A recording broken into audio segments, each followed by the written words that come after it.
Welcome back di RF Channel on YouTube. Beda analisa teknikal yang kita lakukan pada saham, forex, dan kripto. Tentunya buat Anda semua, teman-teman semua yang mau coba untuk belajar trading, maka tentunya pasti akan berdekatan dengan analisa teknikal. Dan seiring dengan waktu, banyak sekali, semakin banyak, bukan banyak sekali, semakin banyak instrumen yang bisa ditradingkan. Ya, seperti pada video ini kita akan membahas saham, forex, dan kripto. Apakah ada bedanya? Dan jangan khawatir, video ini adalah level video untuk basic. Jadi buat Anda yang baru pertama kali untuk mengenal dunia analis teknikal, ataupun mau trading, ataupun mau coba trading saham, forex, ataupun kripto, dan belum bisa, maka video ini cocok untuk Anda tonton sampai habis. Dan video ini adalah persembahan dari okta.id atau Okta Invest Sama Berjangka. Ingat sekali lagi, banyak sekali yang men-DM saya karena dirilis platform-platform yang dilarang di Indonesia.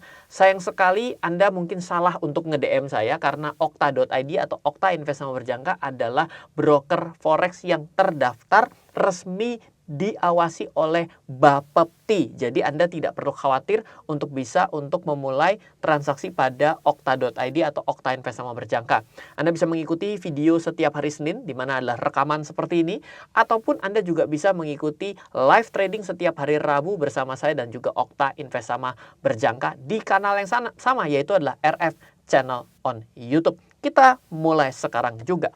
Yang pertama, sebelum kita bicara lebih jauh yang namanya trading, mau trading di mana sebenarnya, bagaimana Anda memilih kalau Anda belum mengetahui bedanya. Jadi sebelum kita ngomong mengenai trading dengan technical analysisnya, sebenarnya yang paling penting, Anda tahu nggak sih sebenarnya apa bedanya dari yang namanya perdagangan pada saham, perdagangan pada forex dan komoditi. Ini adalah satu paket biasanya, forex, komoditi, dan indeks, dan cryptocurrency. Yang pertama yang membedakan, paling membedakan adalah yang namanya adalah jam perdagangan.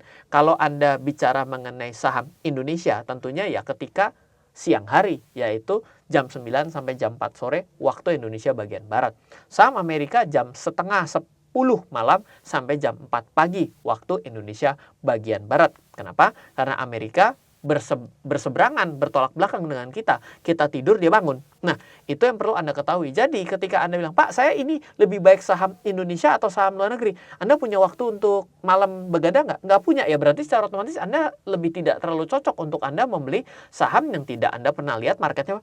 Anda bisa lihat, Anda tidak bisa mengawal, tentunya menjadi sesuatu yang tidak terlalu tepat.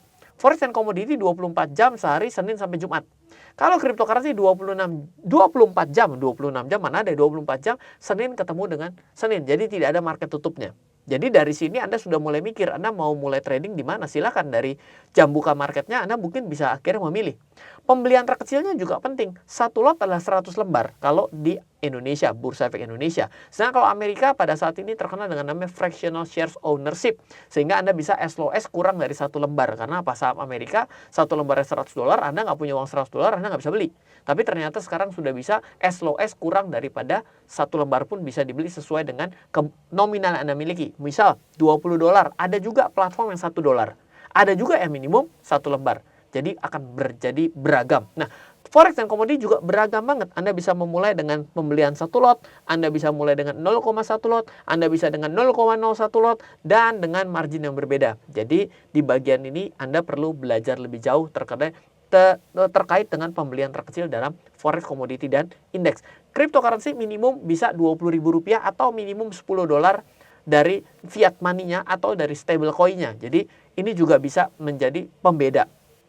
Pengawasnya di Indonesia OJK. Kalau forex dan komoditi Bapepti, tentunya yang di list di bawah Bapepti. Kalau Anda bicara mengenai pasar Amerika, tidak ada pengawas di Indonesia. Anda mesti ke SEC. Kalau Anda cryptocurrency juga Bapepti. Jadi kalau misalnya, Pak, saya ini mau misalnya investasi saham luar negeri, saya mau yang dicari terdaftar OJK, salah alamat, jadi nggak ada. Kalau Anda misalnya mau membeli cryptocurrency dan Anda mencari exchange-nya ternyata tidak terregulasi atau terdaftar di Bapepti, ya silakan, resiko ditanggung penumpang. Di Indonesia ada, per video ini dibuat ada 11 broker. Nah, dan 11 exchange, bukan broker. Bapepti juga sama kalau untuk forex. Anda juga lihat apakah terdaftar dan diregulasi Bapepti. Karena ada banyak broker forex yang tidak terdaftar di Indonesia, tapi malang melintang menawarkan brokernya di Indonesia. Itu juga menjadi harus hati-hati. Nah, Lalu kesulitan mendaftar. Kalau kesulitan mendaftar, Anda kalau di saham, Anda at least harus punya KTP dan rekening bank. Lalu kalau di forex dan komoditi, yang penting 21 tahun. Lalu cryptocurrency adalah KTP.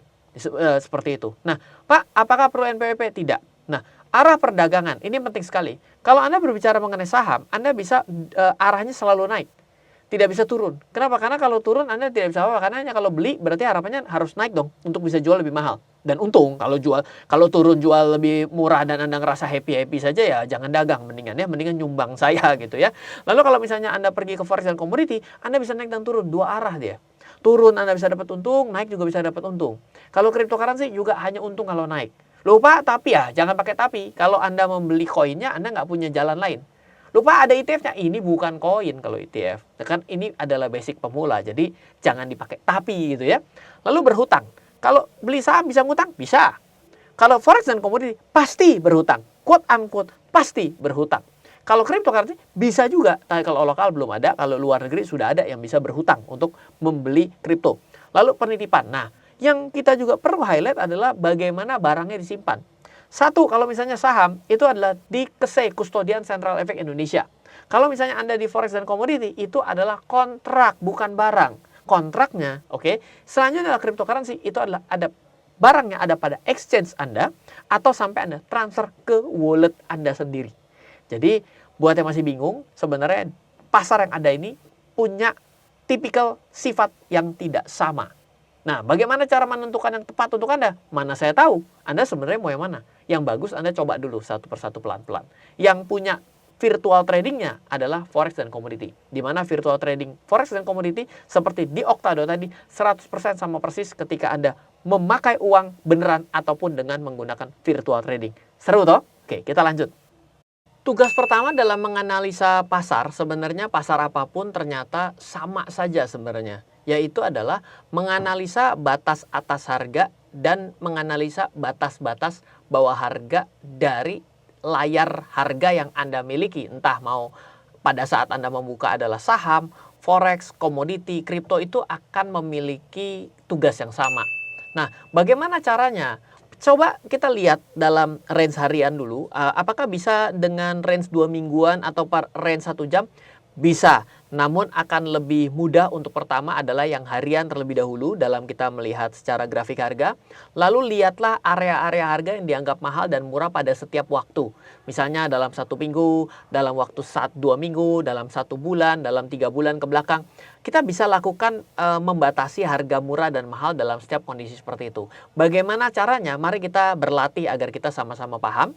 Jadi di layar sudah tampil pergerakan harga euro US dollar, di mana pergerakan harga euro US dollar ini sudah saya set up adalah daily satu harian, jadi satu candle adalah satu hari. Lalu kita biarkan saja seperti ini dan kita coba ambil satu garis horizontal line, kita ambil dari kanan ke kiri, atau yang lebih tepat sebenarnya adalah mulai dari batas kiri. Misalnya kita buat dari area ini, maka kita coba tarik garis, ini ketika dia turun dia naik, maka ini adalah batas harga murah. Lalu dia naik lagi, ini menjadi batas harga mahal. Lalu ketika dia turun dan turun, ada batas harga murah. Lalu ketika ini naik, ini menjadi batas mahal. Ini dan kembali turun menjadi batas murah. Lalu ini menjadi naik kembali menjadi batas mahal.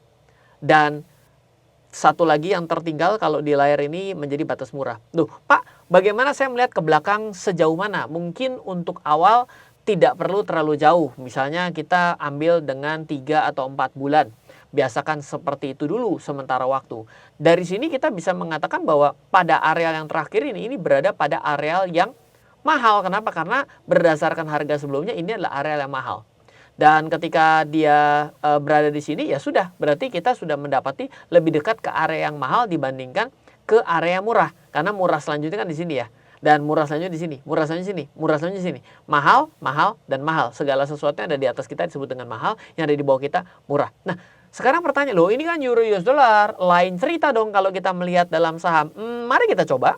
Kalau kita buka katakanlah Astra International Indonesia di Indonesia, untuk sahamnya mari kita buka. Ya, dan ini sudah muncul dengan layar yang sama. Kita bisa menarik garis, ini adalah yang dianggap murah. Lalu pada bagian ini mahal, naik dan dia sudah mulai turun sedikit. Lalu di bagian ini dia naik dan dia turun. Dan ini mungkin kalau mau dijadikan menjadi 2 garis, walaupun ini mirip nggak apa-apa, naik sudah ada, turun lagi ke sini, ya. Lalu dia kembali naik ke sini, dia turun lagi ke sini, dia naik lagi turun, dan ini turun lagi ke bawah, dan ini berada di areal yang murahnya. Berarti kalau di arah sini lebih dekat ke murah atau ke mahal? Ke murah, oke. Jadi sesimpel itu kita bisa lakukan. Oke, bagaimana kalau kita melihatnya dengan sudut pandang saham luar negeri? Oke, kita mulai dengan saham luar negeri. Kita mulai Disney Company misalnya, karena saya suka Walt Disney. Oke, kita buka. Oke, kita juga bisa lakukan dengan cara yang sama. Misalnya kita tentukan ini adalah yang turun dan murah. Dia kembali naik dan terkena pantulan berkali-kali, sekali, 2 kali, 3 kali, dan 4 kali. Dia jebol turun ke bawah sampai dengan ke bagian ini, dan akhirnya dia kembali naik ke sini, lalu dia kembali turun ke sini, lalu dia kembali naik ke sini, dan lalu dia turun ke sini, dan dia naik lagi terpantul yang di sini. Berarti pada saat ini dalam kisaran yang murah atau mahal?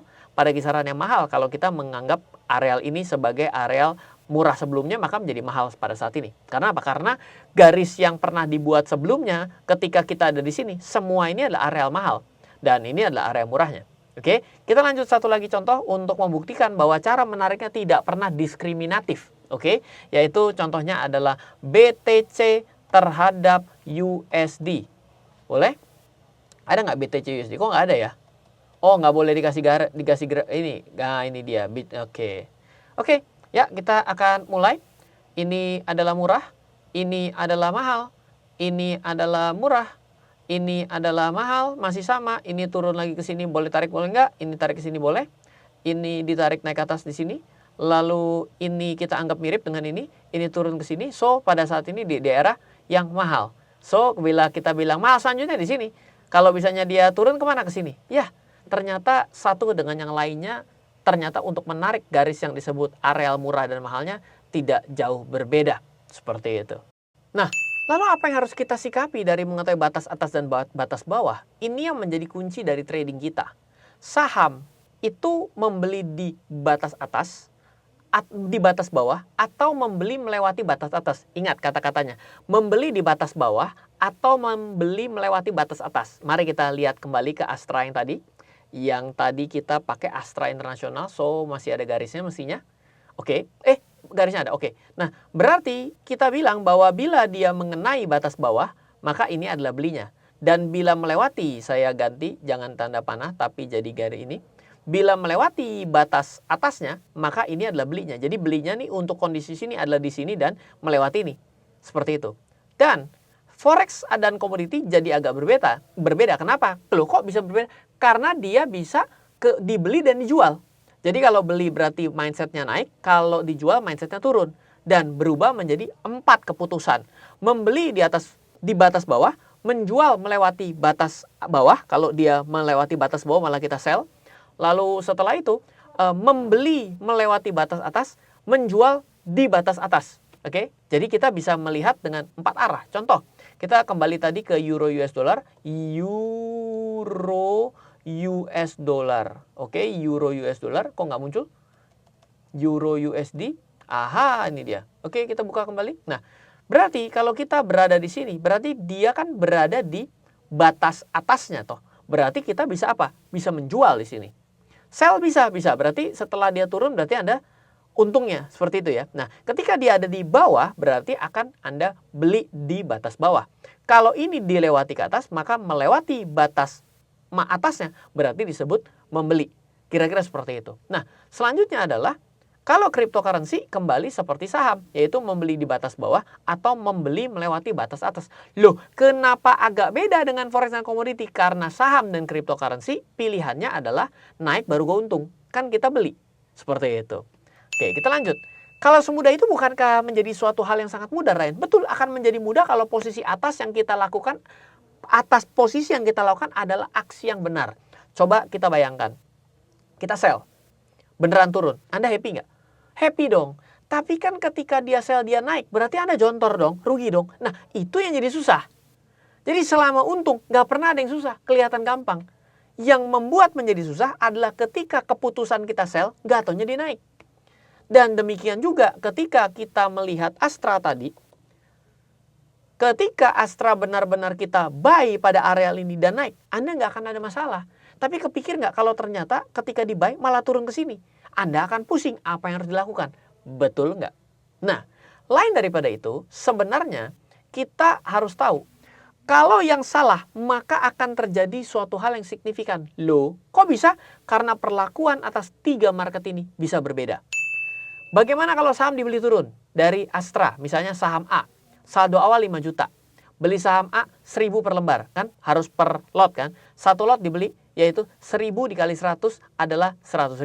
Sisa dana pada saldo 4.900.000 karena 5 juta potong 100.000 udah dibelanjain. Si saham A turun ke 900, 1000 menjadi 900, posisi floating menjadi 90.000. Kalau dijual berarti rugi ceban dong. Sisa dana pada saldo 4.900.000. Hitung-hitungnya dagang nggak bingung, betul? Oke, nah kita coba lihat cryptocurrency dulu. Saldo awal adalah 5 juta. Dibeli Bitcoin 150.000. Harga 1 BC adalah BTC 150 juta. Maka kita punya 0,001. Berarti nggak susah dong. 150.000 dibagi 150 juta. Pak, kok nggak ada broker fee? Minggir dulu dah broker fee daripada bingung ya. Sisa dana pada saldo 4.850. Kripto BTC turun ke 100 juta per BTC. Maka posisi floating menjadi 100.000. 150 ke 100.000 kalau dijual berarti rugi goban. Betul dong. 150 potong 100.000 kan 50.000. Nah, sisa dana pada saldo menjadi 4.900.000. Loh, kok jadi 4.900.000? Loh, ini salah ya. Ini bukan 4.900.000 tapi ini tetap harganya nilainya nih. Ini jadi bingung. 4.850.000 dengan 4.850 juga nih. Ya. Ini tim saya bikin slide ini sengaja nih. Si Ryan konsen nggak waktu bikin ngejelasin ya. Kurang ajar juga. Nanti saya SP3 nanti dia. Oke. Jadi ini intinya sama nih ya. Sama seperti saham. Tapi kalau Forex beda loh. Saldo awal 5 juta. Beli emas XAUUSD 0,1. Kan boleh tuh 0,1 ya. Di 1.800. Sisa dana menjadi 3.700.000. Loh kok jadi langsung jauh banget? Hitungannya bagaimana? Itu namanya adalah leverage. Itu belajar bagaimana caranya leverage membuat kita tidak menyetorkan uang secara penuh. Nah, emas dunia turun ke 1.780. Posisi floating rugi $200 dong. 800 ke 1.817. Loh kok cuma $200? Bukannya cuma $20? Aha. Kenapa turunnya menjadi $200? Karena 0,1 itu dikali 100. Nah, dikali 14.000 nih ya. Ini kenapa ya? Tim saya emang sengaja bikin saya salah kali ya. 14.000 di sini. Jadi 2.800.000. Nah, yang menarik adalah sisa pada saldo Anda 940.000 loh. Hati-hati. Jadi ada perbedaan dari 3 market ini. Kalau di sini, kalau Anda lihat, kok jadi aneh begini? Nah, ini saatnya Anda belajar.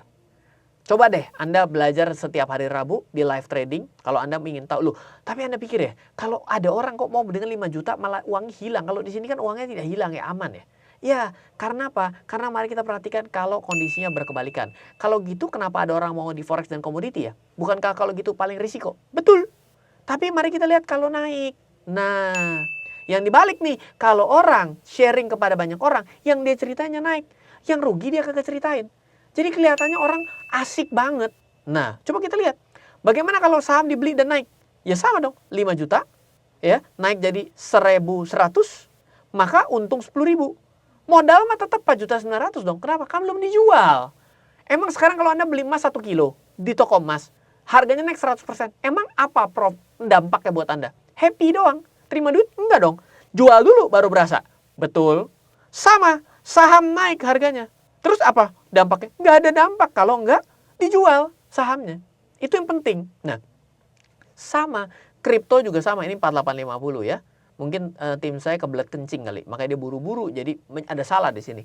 Jadi di sini 4850. Saldonya nggak berubah. Kenapa? Karena BTC-nya belum dijual. BTC 0,001 ini belum dijual. Nah, tapi yang membedakan, kalau perhatikan, di sini 5 juta. 1.800 jadi 1820. $200 dikali 14.000 jadi 2.800.000. Saldonya sudah berubah. Nilai equity-nya bukan saldo. Ini tidak tepat karena belum dijual, tapi equity-nya sudah jadi 6540. Equity ya, di sini bukan saldo nih. Ada beberapa hal yang salah. Iya, ini tujuannya bagus kalau dijelaskan kan jadi nggak bingung gitu kan. Jadi 6540. Jadi otomatis mempengaruhi nilai uang awal yang kita miliki di sini sebenarnya. Karena once ini kita execute, kita langsung terima di sini. Tapi bedanya kalau di sini, selama tidak di execute, ini tidak pernah berpengaruh loh. Ini penting sekali untuk kita pelajari dengan lebih baik. Jadi kesimpulannya adalah mempelajari analisa teknikal atau grafik sebenarnya mudah. Karena satu model analisa tapi bisa digunakan pada seluruh instrumen. Sehingga Anda dengan bekal yang tadi bisa melihat murah dan mahal, itu that's it. Anda sudah cukup belajar analisa teknikal. Yang penting sebenarnya dalam setiap market memiliki sifat instrumen yang berbeda dan juga mempengaruhi atas uang yang kita miliki di sana. Kenapa? Karena yang satu menggerus kita punya modal terakhir, yang lainnya tidak mempengaruhi modal yang ada di kantong kita. Sehingga itulah yang perlu kita pelajari dari setiap instrumen investasi ataupun instrumen keuangan. Dan demikian video kali ini mengenai tema besarnya adalah beda analis teknikal, saham, forex, komoditi, indeks, dan kripto. Semoga di video ini Anda bisa mendapati apa yang menjadi ciri pembedanya. Karena salah sekali kalau Anda berpikir bahwa analis teknikalnya akan membedakan. Ternyata keputusan dan strateginya masing-masing karena memiliki sifat dari barangnya sendiri yang berbeda. Semoga selalu bermanfaat. Sampai ketemu di video lainnya. Dan juga silahkan Anda juga join di live trading setiap hari Rabu. Video hari Senin dan live hari Rabu dipersembahkan dari saya RF Channel dan juga Okta Investama Berjangka atau Okta.id, salah satu broker forex dan komoditi indeks yang resmi diregulasi dan terdaftar di Bapepti. Sampai ketemu lagi, bye-bye. Halo, terima kasih sudah menyaksikan video di RF Channel on YouTube. RF Channel adalah channel edukasi untuk kita secara bersama-sama belajar dan mendapatkan aktualisasi mengenai investasi, keuangan, dan bisnis bersama saya, Ryan Filbert, dan tim. Add nomor WhatsApp saya di 0895 07 08 0789 0895 07 08 0789. Download aplikasi MyRF di Android atau iOS untuk mendapatkan artikel dan tema-tema khusus mengenai edukasi investasi, keuangan, dan bisnis pada aplikasi MyRF sekarang juga. Setiap bulan, saya bersama dengan tim memiliki kelas, mulai dari belajar trading dengan analisa teknikal, yang strateginya bisa Anda terapkan pada seluruh market, mulai dari saham, forex, hingga cryptocurrency, atau kelas investasi saham bernama Fundamental Camp. Untuk mengetahui kelas lainnya dan bertanya mengenai kelas, hubungi tim sekarang juga di 0852 882 6187. Sekali lagi, 0852 882 6187. Semoga terus bermanfaat. Dari saya Ryan Filbert, salam investasi untuk Indonesia.